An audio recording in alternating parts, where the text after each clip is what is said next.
कहते हैं कि सांप जब बहुत ज़्यादा कंफ्यूज और स्ट्रेस में होता है तो वो पागलपन में अपनी ही पूंछ को शिकार समझकर खुद को खाना शुरू कर देता है। आज पाकिस्तान की हालत बिल्कुल उस खुदकुश सांप जैसी हो गई है। मिडिल ईस्ट की इस बिसात पर पाकिस्तान ने एक ऐसी चाल चली है जिसने उसे कहीं का नहीं छोड़ा। आज मोर्चा पर हम रिपोर्ट करेंगे पाकिस्तान की उस कूटनीतिक आत्महत्या को जिसने अरब के सुल्तानों को अपना सबसे बड़ा दुश्मन बना लिया है। चलिए इस मोर्चे की गहराई में उतरते हैं। अब तक जो पाकिस्तान अरब देशों का छोटा भाई और रक्षक बनता था, आज वही उनकी आंखों की किरकिरी बन गया है। अमजद ता जैसे रसूखदार अरब रणनीतिकार सार्वजनिक रूप से कह रहे हैं कि पाकिस्तान ने ईरान के साथ मिलकर डबल गेम खेला है। असल में ईरान और अमेरिका के बीच जो 15 दिनों का युद्ध विराम हुआ है, उसके पीछे पाकिस्तान ने एक हिडन ब्रोकर की भूमिका निभाई है। पाकिस्तान इसे अपनी कामयाबी बता रहा है, लेकिन अरब इसे अपनी पीठ में छुरा घोंपना मान रहे हैं, क्योंकि इससे ईरान को संभलने का मौका मिल गया है। दुनिया को लग रहा है कि पाकिस्तान ने युद्ध रुकवाकर कोई नोबेल प्राइज़ वाला काम किया है, लेकिन हकीकत में उसे अरब देशों से दुआएं नहीं बल्कि गालियों के हार मिल रहे हैं। आखिर ऐसा क्या है जो इन शेखों को इतना चुभ गया? चलिए डिप्लोमेसी के उस गंदे नाले में उतरते हैं जिसे ये डीप जियोपॉलिटिक्स कहते हैं। असल अंदर की बात अब आपके सामने आएगी। याद रखिए, ये वही सऊदी और यूएई है जिन्होंने पाकिस्तान की डूबती अर्थव्यवस्था को बचाने के लिए कभी तेल दिया तो कभी अरबों के चेक काटे।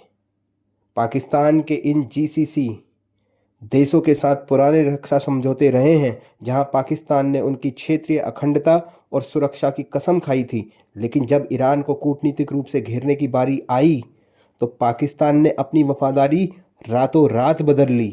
आज खाड़ी देश पूछ रहे हैं, क्या हमारी सुरक्षा से ज़्यादा ज़रूरी पाकिस्तान के लिए ईरान को जीवन दान देना था?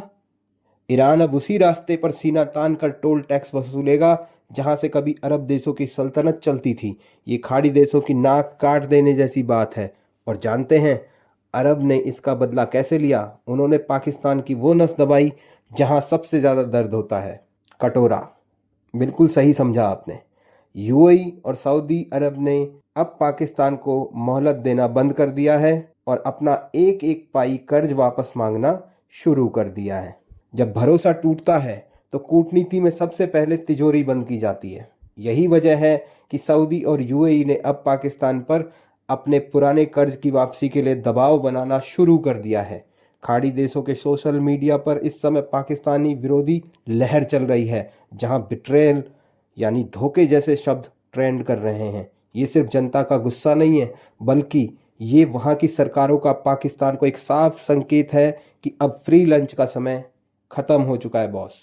लेकिन तमाशा देखिए, जो मुल्क खुद को परमाणु शक्ति कहता है वो असल में किसी और के रिमोट कंट्रोल पर नाच रहा था। आलम यह है कि पाकिस्तान के वजीर आजम ने जो बयान दिया, दुनिया के सामने रखा, उसकी एक लाइन तक उन्होंने खुद नहीं लिखी थी। ये शब्द इस्लामाबाद के नहीं, कहीं और के थे। ये डिजिटल गुलामी का सबूत क्या है? अपनी स्क्रीन पर गौर से देखिए। पूरी दुनिया के ट्रांसपोर्टेशन की रगों में दौड़ने वाला लगभग 30% तेल व्यापार जिस स्ट्रेट ऑफ हॉर्मुज से गुजरता है, वहां अब ईरान का दबदबा और बढ़ गया है। पाकिस्तान की इस मध्यस्थता ने ईरान को वो ऑक्सीजन दे दी है जिससे वो इस जलमार्ग पर अपना भौगोलिक नियंत्रण और मजबूत कर सके।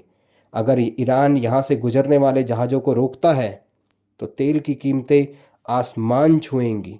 यानी पाकिस्तान की एक चाल ने पूरी दुनिया की एनर्जी सप्लाई को खतरे में डाल दिया है।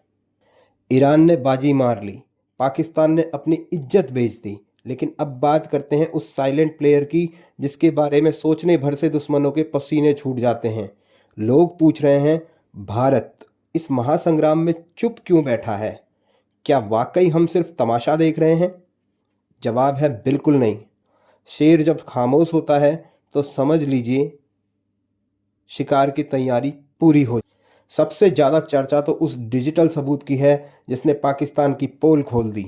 दावा किया जा रहा है कि पाकिस्तान के प्रधानमंत्री ने जो आधिकारिक बयान पोस्ट किए, उनके ड्राफ्ट असल में इस्लामाबाद में नहीं बल्कि वॉशिंगटन में लिखे गए थे। ट्रंप प्रशासन मिडिल ईस्ट में अपनी एग्जिट स्ट्रेटजी के लिए पाकिस्तान को एक प्यादे की तरह इस्तेमाल कर रहा है। पाकिस्तान की हालत ऐसी है कि वो अपनी मर्जी से एक ट्वीट तक नहीं कर सकता और यही उसकी सबसे बड़ी कूटनीतिक हार है। भारत का असली मास्टर स्ट्रोक देखना है तो जरा अपनी स्क्रीन पर नज़र डालिए। एक तरफ जयशंकर ने यूएई की ज़मीन पर कदम रखकर कूटनीति की बिसात बिछाई, तो दूसरी तरफ भारत ने वो खुफिया एडवाइजरी जारी कर दी जिसने बाकी के देशों के खुफिया तंत्रों को हिलाकर रख दिया। ये वो चाल है जिसे समझना फिलहाल पाकिस्तान के बस की बात नहीं है। दुनिया अभी इस युद्ध विराम की चिट्ठी पढ़ ही रही है कि भारत के विदेश मंत्री एस जयशंकर ने यूएई लैंड करके अपनी विदेश नीति का मोर्चा तुरंत संभाल लिया है। भारत ने बिना एक पल गंवाए वो इमीडिएट एग्जिट एडवाइजरी जारी कर दी जिसने साबित कर दिया कि दिल्ली को इस कागजी शांति पर रत्ती भर भी भरोसा नहीं है। जब तक पाकिस्तान वॉशिंगटन के ड्राफ्ट डिकोड करने में उलझा है, तब तक भारत ने अपनी एनर्जी और अपने नागरिकों की सुरक्षा का अभेद्य किला तैयार कर लिया है। भारत की यही वो साइलेंट कूटनीति है जिसने उसे इस ग्लोबल फ्रंट पर सबसे आगे खड़ा। युद्ध की ताज़ा तरीन जानकारी और घटनाक्रम किस तरीके से घटित हो रहे हैं, इस सारे सिनेरियो को समझने और देखने के लिए जिस तरह से एस जयशंकर ने अपनी कूटनीति का मोर्चा संभाल लिया है, आप अपना ज्ञान का मोर्चा संभालिए। ग्लोबल फ्रंट पर आकर मोर्चा को सब्सक्राइब कीजिए, लाइक कीजिए, कमेंट कीजिए और बताने की बात नहीं है कि दूसरों को भी ये बात पहुंचाइए, दूसरों तक भी फैलाइए। धन्यवाद।